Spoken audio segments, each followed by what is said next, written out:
Bismillahirrahmanirrahim. Assalamualaikum warahmatullahi wabarakatuh. Asyhadu an la ilaha illallah, astaghfirullah, as'alukal jannah wa a'udzubika minan nar.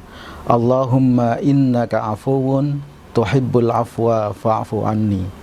Allahumma salli ala Muhammad wa ala ali sayyidina Muhammad. Amma ba'du. Ada satu lirik lagu yang akhir-akhir ini sering Pak Agus dengar. Lirik lagunya cuman singkat saja. Ramadan tiba, Ramadan tiba. Kemudian dari sebelah sana menyaut, tiba-tiba Ramadan, tiba-tiba Ramadan. Nah, seperti itulah kondisi kita saat ini. Tanpa sadar, seolah-olah lisan kita yang masih basah oleh doa kita di Ramadan tahun kemarin. Ya Allah, pertemukanlah hamba dengan Ramadan tahun depan. Dan sekarang hal itu benar-benar terjadi. Tiba-tiba Ramadan sudah ada di depan mata. Ramadan sudah terbuka pintunya. Akankah kita menyanyiakan Ramadan tahun ini? Atau akan kita lalui Ramadan tahun ini dengan sesuatu yang tidak ada manfaatnya? Tentu saja tidak. Allah sudah ijabah doa kita. Allah sudah bukakan pintu Ramadan buat kita. Saatnya kita menebar benih-benih kebaikan sebanyak-banyaknya. Saatnya kita tanam pohon kebaikan sebanyak-banyaknya. Tentunya itu adalah prestasi yang harus kita berikan kepada Allah Subhanahu wa Ta'ala dalam rangka mensyukuri atas doa yang sudah diijabah oleh Allah Subhanahu wa Ta'ala. Anak-anakku yang soleh dan solehah, ada banyak sekali amalan-amalan kebaikan di bulan Ramadan yang bisa kita lakukan. Ada banyak sekali pohon kebaikan yang kita tanam untuk investasi kita ke depan. Tapi pada hari ini Pak Agus ingin sampaikan dua hal saja yang selayaknya jangan sampai kita tinggalkan amal kebaikan ini di bulan Ramadan. Apa itu? Yang pertama adalah sholat sunnah tarawih. Sebagaimana sabda Rasulullah, barang siapa yang melakukan sholat sunnah tarawih dari awal hingga akhir mengikuti imam, maka dia seolah-olah dicatat seibadah semalam suntuk. Ada juga hadis yang mengatakan bahwasanya barang siapa yang melakukan sunnah tarawih dengan ikhlas dan penuh keimanan, insya Allah dosa-dosanya akan diampuni, dosa-dosa yang sudah lalu. Itu amalan pertama, sholat sunnah tarawih. Jangan sampai, sebisa mungkin jangan sampai kita tinggalkan. Amalan soleh yang kedua, amalan kebaikan yang kedua adalah tilawah, tadarus Al-Quran.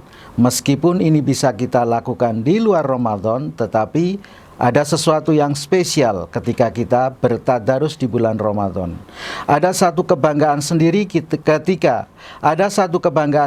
ketika kita bisa mengkhatamkan Al-Quran di bulan Ramadan.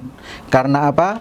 Karena Ramadan merupakan syahrul Quran, di mana Al-Quran diturunkan pada bulan Ramadan. Artinya apa? Artinya ketika di bulan Ramadan Al-Quran diturunkan, berarti kita secara tidak langsung memperingati hari lahirnya Al-Quran, hari turunnya Al-Quran. Nah, tentunya ada kebanggaan tersendiri ketika kita di bulan Ramadan bisa belajar, bisa bertilawah, bisa bertadarus, dan bahkan bisa mengkhatamkan Al-Quran. Rumusnya adalah ketika kita membaca Al-Quran adalah sebanyak-banyaknya kita harus membaca Al-Quran. Entah dia mengerti artinya, entah dia lancar atau tidak, tetapi sebanyak-banyaknya kita membaca Al-Quran. Karena seperti kata hadis Nabi, barang siapa yang membaca Al-Quran, barang siapa yang menyibukkan diri dengan Al-Quran, membaca Al-Quran, dia dengan mahir bisa membacanya, maka kedudukannya adalah bersama malaikat yang mulia. Tetapi ketika dia membacanya masih banyak kesalahan, masih terasa kesulitan, terbata-bata, maka baginya ada 2 pahala. So, apalagi yang kita tunggu? Meskipun kita terbata-bata, meskipun kita kesulitan dalam membaca Al-Quran, tetapi itu nilainya adalah 2 pahala. Dan di bulan Ramadan tentunya itu akan dilipat gandakan oleh Allah Subhanahu wa Ta'ala. Itulah yang dicontohkan oleh para sahabat. Para sahabat ada yang menghatamkan Al-Quran dalam waktu 3 hari, ada yang 1 minggu sekali, bahkan ada yang 1 hari dia khatam Al-Quran. Artinya dalam sebulan dia bisa menghatamkan 30 kali khatam Al-Quran. Yang ingin Pak Agus sampaikan bukan target kalian khatam, tetapi adalah seberapa sering kalian berinteraksi dengan Al-Quran, seberapa sering kalian bertilawah Al-Quran, khususnya di bulan Ramadan ini. Seperti kakak kelasmu yang ada di kelas 6, ya kan? Ketika kita tes mengaji, ternyata ngajinya masih terbata-bata, masih banyak kekeliruan di sana-sini. Ketika Pak Agus tanya, kamu ngaji nggak di rumah? Ternyata jawabannya, aku jarang ngaji Pak. Nah, kuncinya di sini. Artinya, ketika kita jarang mengaji, maka keterampilan kita dalam membaca Al-Quran otomatis juga akan menurun.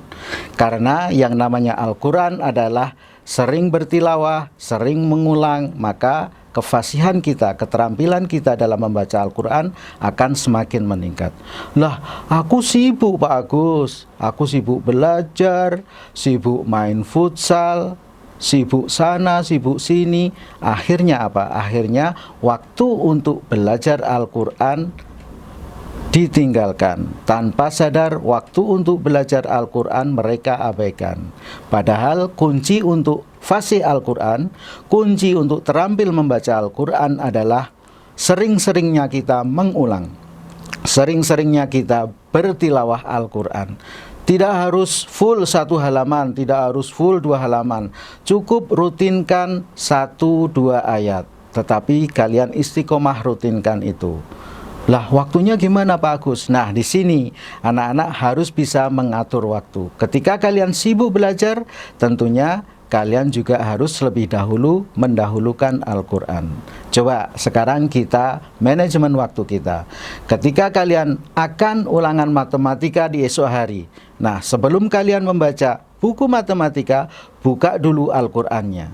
Sebelum kalian membaca rumus matematika, baca dulu Al-Quran. Tak perlu banyak-banyak, 2-3 ayat.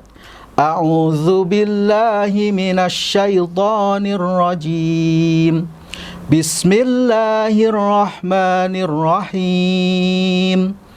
Amma yatasaalun 'anin naba'il 'azim.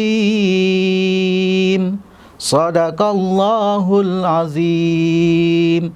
Cukup 2 ayat, tetapi kalau itu kalian ulang-ulang terus, akhirnya akan terbiasa lisan kalian melafalkan Al-Quran.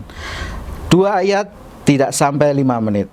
Kita ulangi 2 ayat tadi 2-3 kali. Kita murojaah 2 ayat masing-masing diulangi 3 kali. Insya Allah Al-Qur'annya kalian dapat, pelajaran matematika pun akan kalian dapat. Nah, begitu seterusnya. Esoknya, ketika kalian mau belajar bahasa Indonesia misalnya, sebelum kalian buka buku bahasa Indonesia, buka dulu Al-Qur'annya. Sebelum kalian belajar bahasa Indonesia, membaca bahasa Indonesia, baca dulu Al-Qur'annya. Teruskan surat An-Naba yang kemarin kalian murojaah. Kemarin sampai ayat 2 diulangi lagi. Amma yatasaalun 'anin naba'il 'azim alladzi hum fihi mukhtalifun kalla saya'lamun sadaqallahul azim. Kemudian baru dibuka buku pelajarannya. Insya Allah dengan cara demikian semuanya akan kalian dapat. Al-Quran kalian dapat, pelajaran pun akan kalian dapat. Kefasihan Al-Quran dalam membaca Al-Quran akan kalian dapatkan. Kefahaman pembelajaran ilmu pengetahuan pun akan kalian dapatkan. Anak-anakku yang saya banggakan, nah begitu cara kalian untuk memanage waktu. Al-Quran kalian dapatkan, pelajaran pun akan kalian dapat. Kefasihan kalian dalam membaca Al-Quran kalian peroleh. dan kefahaman ilmu pengetahuan pun juga kalian dapat. Jadi dua-duanya akan kalian peroleh. Ayo, mumpung ini Ramadan masih di awal-awal, kita bikin semacam slogan untuk menyemangati diri kita, ya kan? Menyemangati kita dalam bertilawah Al-Quran, menyemangati diri kita untuk bertadarus Al-Quran. Misalnya dengan slogan-slogan, Gen Z, malu kalau tidak bisa ngaji, atau nggak ngaji, nggak trendy. Nah, atau bisa juga kalian bikin slogan dari diksi yang sering diucapkan oleh calon presiden kita, ya kan?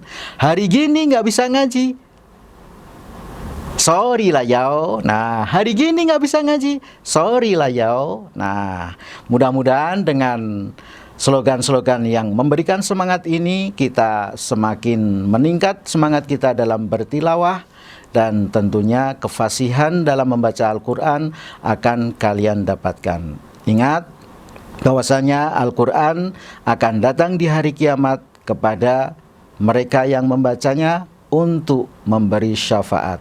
Maka sering-seringlah untuk bertilawah, sering-seringlah berinteraksi dan membaca Al-Quran, karena dia akan menjadi penolong kita, memberi syafaat di hari kiamat kelak. Oke anak-anakku, tetap semangat dan bersahabatlah dengan Al-Quran. Assalamualaikum warahmatullahi wabarakatuh.